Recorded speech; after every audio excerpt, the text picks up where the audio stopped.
Hello, Blue Jays fans, and welcome back to another video.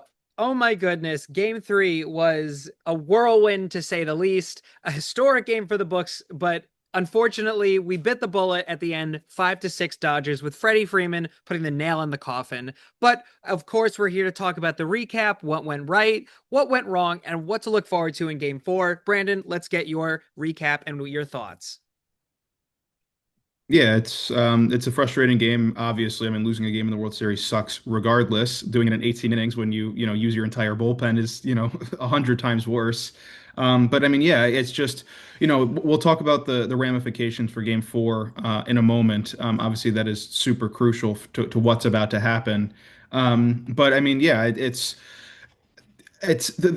tough because the offense was good in the beginning part of the game. Alejandro Kirk had, that crucial three-run home run. I mean, there was, guys were stringing hits together up until really the extra innings, and the Blue Jays threatened a few times, but I mean, it really, it never really felt like anything was super imminent outside of that inning that Clayton Kershaw got out of. So, I just it's tough. Obviously Shohei Ohtani went 4 for 4 with four extra base hits and five walks. He reached base 9 times, which is a pretty good encapsulation of how good he is and sort of the talent deficit that the Blue Jays face in this series. Obviously, Freddie Freeman had the walk off. Look, it's just tough because so many players were on the top of their game yesterday. Max Scherzer wasn't great as a starter, but the entire bullpen came out and was mostly really good. I mean, Eric Lauer threw nearly five shutout innings. I mean, that's a really impressive performance in the World Series.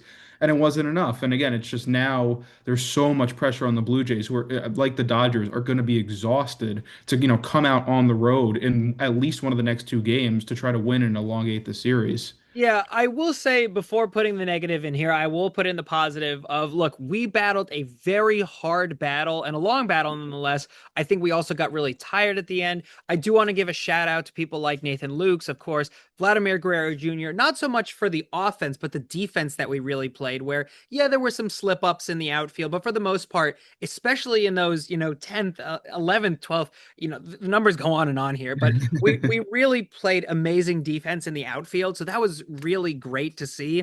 Again, our bullpen into the later innings was great, kind of getting us out of some really close calls. Yeah, there were a lot of walks happening, but at the same time, it didn't really matter at the end of the day until the 18th inning. But we do have two things that I want to bring up to kind of discuss with you and the audience, Brandon. One being that we've used up pretty much everybody in our bullpen, and Shane Bieber has his work cut out for him. And also, there's an injury that we don't know what's going to happen with George Springer. So, what is your thoughts on these two topics? Yeah, I think the bullpen is the more immediate pressing thing because it applies to both teams right now.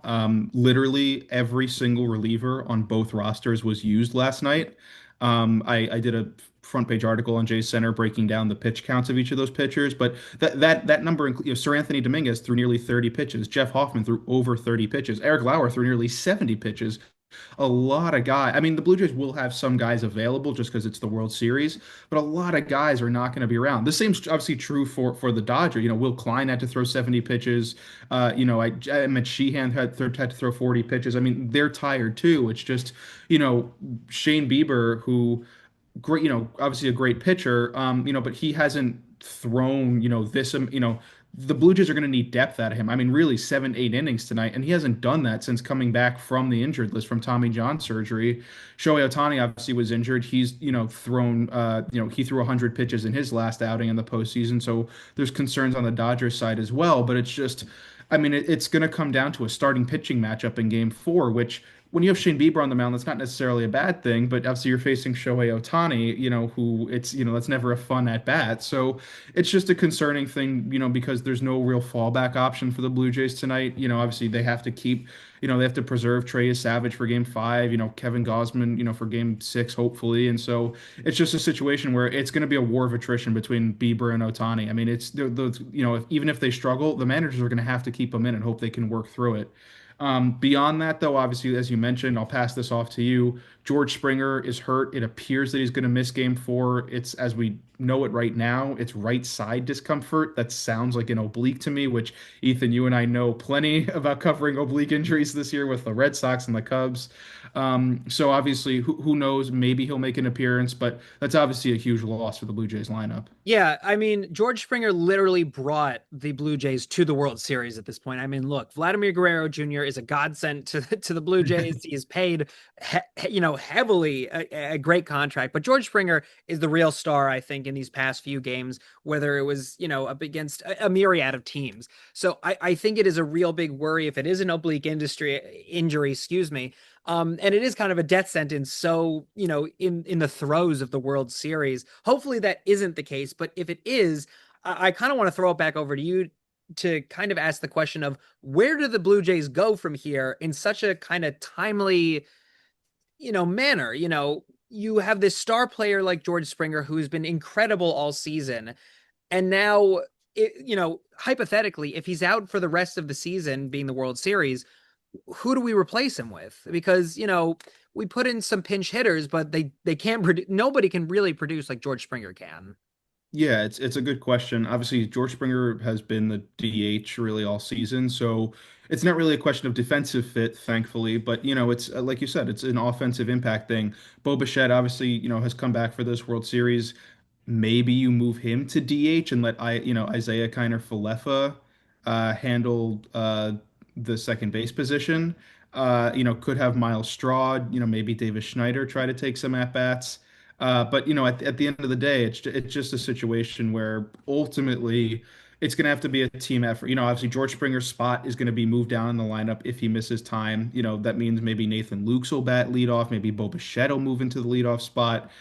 Could even try like Alejandro Kirk, who's been super hot in this World Series, maybe try to get some early power out of the leadoff spot. Again, it's tough to say right now. It's a situation where you're not going to replace George Springer's impact. It's going to just have to be sort of guys up and down the lineup who already have been playing, trying to just again replicate what has been done atop the lineup.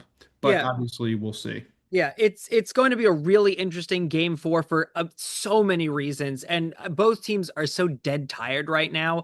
I think the question more is will the Blue Jays get the win and how? And will the Dodgers, not even will the Dodgers. It's more will the Blue Jays get the win and how? But of course, we're rooting for them. We know you guys are rooting for them. We'd love to hear your thoughts in the comment section below. As always, here's to crossing our fingers for the next game. And as always, we'll talk to you guys in the next video.